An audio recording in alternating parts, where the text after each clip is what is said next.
سوال پوچھا ہے اور بڑی تفصیلی، اور آپ نے اس کا نام رکھا ہوا ہے کہ اصلاح سیفیان، سیفیوں کے اصلاح کے بارے میں آپ کہتے ہیں کہ اگر اس مسئلے پر آپ کچھ ارشاد فرمائیں کہ کچھ حضرات گھر سے باہر اخلاقی لحاظ سے بہت اچھے ہیں، مثلا لوگوں کے ساتھ اخلاق وغیرہ بہت اچھے طریقے سے کرتے ہیں، لیکن گھر والوں کے ساتھ بد اخلاقی کی وجہ سے، یعنی والدین سے، بہن بھائی بیوی بچوں سے بد اخلاقی سے پیش آتے ہیں، یعنی گھر میں کچھ اور ہوتے ہیں اور باہر میں کچھ اور ہوتے ہیں۔ اور اسی طرح جو بیویاں ہوتی ہیں، جو خواتین ہوتی ہیں، وہ بھی دوسرے لوگوں کے ساتھ تو اچھی تعلقات ہوتی ہے، ان کی ہنس مکھ اور بڑے ان کے ساتھ اخلاق سے پیش آتی ہے، لیکن ان سے اپنے شوہر ناخوش ہوتے ہیں، تو ان کے بارے میں آپ کچھ ارشاد فرمائیں۔ حضور نبی اکرم صلی اللہ علیہ وسلم بارک سے بہترین افراد کے بارے میں پوچھا گیا ہے کہ مردوں میں سے بہترین مرد کون ہے، تو آقا صلی اللہ علیہ وسلم نے فرمایا کہ بہتر مرد وہ ہے جو اپنے گھر والوں کی نظروں میں سب سے بہتر ہو، اور اخلاقیات اور بہترین ہنس مکھ اور اچھے اخلاق سے پیش آنا اپنے بچوں اور اپنی بیوی کے ساتھ، یہ سنن رسول اللہ صلی اللہ علیہ وسلم سے۔ سیدہ طیبہ طاہرہ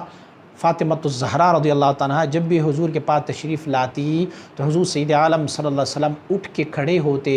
اور آپ کے استقبال کے لیے خود رحمت عالمیان اٹھ کے کھڑے ہو جاتے۔ آپ کی بیوی، آپ کی بیٹی مبارک ہے، لیکن حضور نبی اکرم صلی اللہ علیہ وسلم ان کی تعظیم کے لیے، ان کو رسپیکٹ دینے کے لیے حضور نبی اکرم صلی اللہ علیہ وسلم کھڑے ہو جاتے، اور حضور جب بھی کسی سفر سے آتے تو سب سے پہلے جس ہستی سے ملتے وہ سیدہ طیبہ طاہرہ فاطمۃ الزہرا رضی اللہ تعالیٰ عنہا ہوتی۔ حضور نبی اکرم صلی اللہ علیہ وسلم کا اپنی ازواج مطہرات کے ساتھ اپنی عائلی زندگی کو اگر ہم دیکھیں تو حضور سید عالم صلی اللہ علیہ وسلم بارک ان کے ساتھ ہنسی مذاق بھی کیا کرتے ہیں۔ سیدہ طیبہ طاہرہ عائشہ صدیقہ رضی اللہ تعالیٰ کی روایت فرماتی ہے کہ حضور سید عالم صلی اللہ علیہ وآلہ وسلم آپ مبارک ایک دفعہ میں اور آپ سفر میں تھیں، تو ایک ایسی جگہ پر ہم موجود تھے کہ جہاں پر دوسرے لوگ ہماری نظروں سے دور تھے، تو حضور سید عالم صلی اللہ علیہ وسلم نے فرمایا عائشہ کوئی دوڑ ہو جائے، ہم آپ مسابقت کر لیں، دوڑ کی مسابقت کر لیں۔ میں نے کہا یا رسول اللہ کرتے ہیں، تو ہم نے دوڑ لگائی، نشان لگائے فلاں درخت تک ہم دوڑیں گے، جو بھی پہلے پہنچ گیا وہ جیت گیا۔ تو آپ فرماتے حضور نبی اکرم صلی اللہ علیہ وسلم بارک دوڑے اور ہم بھی، فرماتے ہیں کہ دوڑتے دوڑتے آقا صلی اللہ علیہ وسلم مجھ سے پہلے اس درخت تک پہنچے اور میں بعد میں پہنچ گئی۔ تو آپ فرماتے ہیں کہ حضور نبی اکرم صلی اللہ علیہ وسلم نے فرمایا میں جیت گیا۔ میں نے کہا ہاں یا رسول اللہ صلی اللہ علیہ وسلم آپ جیت گئے۔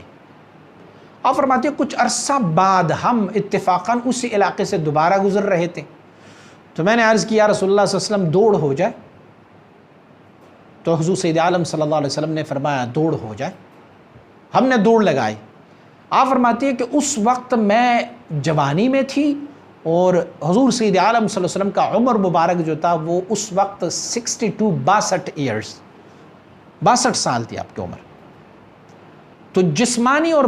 بتقاضائی بشریت جب بندے کا عمر اس طرح ہو جاتا ہے تو اس میں بتقاضائی بشریت کو کچھ ضعف آ جاتا ہے۔ تو آپ فرماتی میں تیز تھی اور میں آگے ہو گئی۔ جب میں آگے چلی گئی تو درخت تک جب پہنچی تو میں نے کہا یا رسول اللہ میں جیت گئی۔ حضور نے فرمایا نا پچھلی واری میں جیتا تھا، اس واری آپ جیت گئی، تو اکول اور برابر ہو گیا ہے، پچھلا بدلہ آپ نے آج لے لیا ہے تو برابر ہو ہے، نہ آپ جیتی نہ میں جیتا، دونوں جو ہے وہ برابر ہے۔ یہ میرے آقا صلی اللہ علیہ وسلم کے اپنی ازواج مطہرات کے ساتھ ان کی محبت ہے۔ سیدہ طیبہ طاہرہ فرماتی ہے کہ حبش سے کچھ لوگ آئے تھے اور مسجد نبی شریف میں نیزہ بازی کی کرتب دکھا رہے تھے۔ فرماتی میں نے ان کی آوازیں سنی تو میں نے آقا صلی اللہ علیہ وسلم سے درخواست کی کہ یا رسول اللہ میں بھی دیکھنا چاہتی ہوں۔ تو حضور نے فرمایا ٹھیک ہے عائشہ۔ تو حضور نے اپنا ہاتھ مبارک دروازے کے اس لکڑی کی چوکھٹ میں رکھا، گویا میرے سامنے پردہ کیا، اور مجھے کہا کہ میرے ہاتھ اور میرے جسم کی یعنی میرے چہرے کے درمیان میں سے دیکھتے جاؤ۔ آپ فرماتی میں دیکھتی رہی۔ تو ایک وقت ایسا آیا کہ حضور نے فرمایا عائشہ بس؟ میں نے کہا نہیں یا رسول اللہ، تو کچھ دیر اور بھی میں نے دیکھنا ہے۔ حضور نے فرمایا دیکھ لو، جب تیرا دل بھر جائے نا تو پھر مجھے بتانا۔ آپ فرماتے میں اتنی دیر تک دیکھتی رہی کہ جب تک میری خواہش رہی کہ میں دیکھتی رہوں، میں دیکھتی رہی، لیکن حضور نے ایک دفعہ بھی نہیں کہا کہ عائشہ اب بس کر لو۔ جب میں خوب دیکھ چکی تو حضور نے فرمایا، میں نے عرض کیا رسول اللہ صلی اللہ علیہ وسلم اب بس، تو حضور نے فرمایا ٹھیک ہے بس، سو بس۔ یہ حضور نبی اکرم صلی اللہ علیہ وسلم کی تعلیمات ہیں جو ہمیں اپنی گھر والوں کے ساتھ اچھی اخلاق کے لیے آپ تعلیم فرما رہے ہوتے ہیں۔ یہ اچھے اخلاق کیا نہیں ہے کہ حضور سید عالم صلی اللہ علیہ وسلم اپنے گھر میں جھاڑو خود لگایا کرتے تھے؟ کیا یہ اچھے اخلاق نہیں ہے کہ حضور سید عالم صلی اللہ علیہ وسلم مبارک اپنی جوتے مبارک جو ہے وہ خود سیتے ہوتے تھے؟ کیا یہ اچھے اخلاق نہیں ہے کہ حضور نبی اکرم صلی اللہ علیہ وسلم مبارک ازواج مطہرات میں سے ہر ایک کا اپنی انداز سے خیال رکھا کرتے ہوتے، ان کے ساتھ مزاح فرمایا کرتے ہوتے تھے شریعت کے حدود کے اندر؟ یہ تو ازواج اور اپنے بچوں کے ساتھ تعلیم ہے۔ حضور سید عالم صلی اللہ علیہ وسلم مبارک کا یہ ارشاد گرامی ہمارے لیے دلیل ہے کہ آپ میں سے اچھا بندہ وہی ہے جو کہ آپ کی اہل خانہ ان کی اچھائی کی گواہی دے، وہ سب سے اچھا بندہ ہے۔ رہ گئی یہ بات کہ والدین کے ساتھ، تو دیکھیں اگر والد کافر بھی ہو تو ان کے لیے بھی حکم یہ ہے کہ اگر وہ کافر ہو تو اسلام کے خلاف اگر وہ کوئی بات کرے تو اس کی بات کو نہ مانی جائے، لیکن وَقُلْ لَهُمْ قَوْلًا كَرِيمًا، ان کے لیے کریم اور نرم الفاظ بولا کرے، یہ کافر کے لیے۔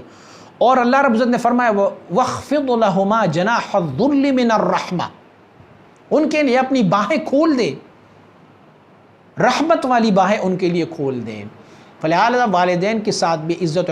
دوسروں کے ساتھ، دوسرے عام مسلمانوں کے ساتھ بھی اچھے اخلاق سے پیش آنا یہ لوازم میں سے ہیں، لیکن اسپیشلی اپنے اہل خانہ کے ساتھ یہ انتہائی ضروری ہوتا ہے۔ بندہ وہی اچھا ہے جس کی اچھائی کی گواہی ان کے گھر والے دے دیں، کیونکہ بہت سارے ایسے لوگ ہوتے ہیں جو باہر اپنے حلیہ تو کچھ رکھ سکتے ہیں لیکن اس کا اصلیت جو ہے ان کے گھر میں ظاہر ہو جاتا ہے کہ گھر میں وہ کیا کرتے ہیں۔ فلہذا بہترین بندہ وہ ہے جو گھر میں ہی بہتر رہے، اور سالک کے لیے سب سے پہلا جز یہ ہے کہ ان کے گھر والے ان کی اچھائی کی گواہی دے۔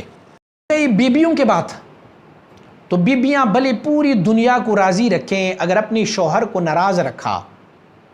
ان کا شوہر ان سے ناراض رہا، تو پھر یوں سمجھ لے کہ پوری کائنات ان سے ناراض ہے۔ میرے آقا صلی اللہ علیہ وسلم نے فرمایا ایک بندہ، ایک شوہر اپنی بیوی کو اپنی بستر میں بلائے